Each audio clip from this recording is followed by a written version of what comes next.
Kohberger has spent over 500 days in jail awaiting trial. Every day in the jail cost $194, totaling nearly $100,000 so far. Kohberger's defense team bills over $500 an hour. The hours police spent cost nearly $1 million. The University of Idaho left with a massive bill, spending $1.4 million on increased security and another $200,000 on counseling and a vigil. It's estimated taxpayers spent roughly $3.6 million as a result of the murders. Dave Mack, what did I just hear? For Bryan Kohberger's defense team to pretty much spend at will. Never heard of anything like this in my life, Nancy Grace. Okay, a total of $3.6 million the taxpayers have paid for Kohberger? When they say we pay, that's taxpayer money, I wish they would actually send me a questionnaire about what I'm willing to pay for, ahead of time, because this is ridiculous. $3.6 million on Kohberger and all of his defense attorneys and experts. We're now learning about Kohberger bringing on another expert to try and shore up his alibi. Cha-ching! Listen. The document filed serves as Kohberger's official alibi and claims, quote, Mr. Kohberger was out driving in the early morning hours of November 13, 2022, as he often did, to hike and run and or see the moon and stars. He drove throughout the area south of Pullman, Washington, west of Moscow, Idaho, including Wawiwi Park. To further solidify his alibi, Kohberger said he plans to offer testimony from a CSLI expert to show that he was south of Pullman and west of Moscow at the time of the murders and that he did not travel east on the Moscow-Pullman Highway in the early morning hours of November 13, 2022. Okay, Chris McDonough, what is a CSLI expert?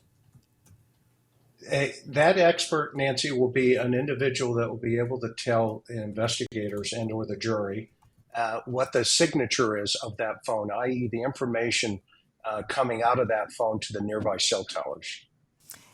To you, Karen Stark, I hope the state doesn't get bogged down in a lot of scientific evidence. That's what happened in the Tot Mom Casey Anthony trial, where she killed her daughter Kelly and was acquitted.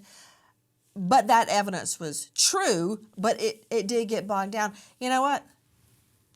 Once the jury hears that after the murders, this guy went everywhere wearing plastic gloves, I mean, I don't need an expert to tell me that's evidence of guilt. And I don't mean just that, Karen Stark, not just that, of course. The DNA on the knife, the fact that he ordered the exact same knife and sheath from Amazon, but it's missing. Nobody can find it. The cell phone, the video string cobbled together where we see his movements that night. There's so much evidence, Karen, much less this. You're talking about a guy who needs complete control and dominance, Nancy. I know this is going to come out. I mean, how telling is it that the phone is on and right before the murders, he turns it off? And that to me is completely compelling. And this guy, he has a history of staring at women to the point where they throw him out of restaurants. But he's been complained about.